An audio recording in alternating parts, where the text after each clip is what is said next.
বিসমিল্লাহির রহমানির রহিম।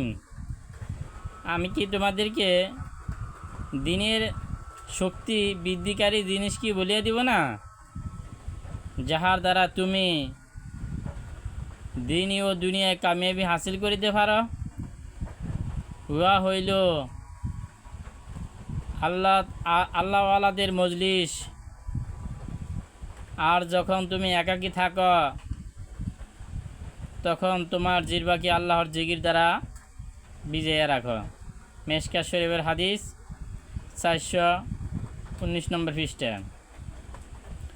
তো এই জন্যে আমরা এরকমভাবে আলেম ওলামাদের মজলিসে বেশি বেশি করে যাইব, বেশি বেশি করে আলেম ওলামাদের সাথে বসবো, তাদের কাছে বসবো, দিনের কথাগুলো মনে সহকারে শুনবো।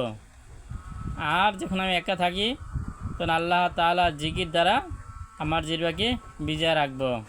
সবসময় আল্লাহ তাআলা জিকির করব। যে ব্যক্তি জিকির করতে করতে নিজ জবান তরুতাজা রাখবে, সে হাসতে হাসতে জান্নাতে প্রবেশ করবে। এই জন্য আল্লাহ তাআলা আমাদেরকে বেশি বেশি করে নেক আমল করার তৌফিক দান করুক। আমিন। ওয়া আখিরি দুআনা আলহামদুলিল্লাহি রাব্বিল আলামিন।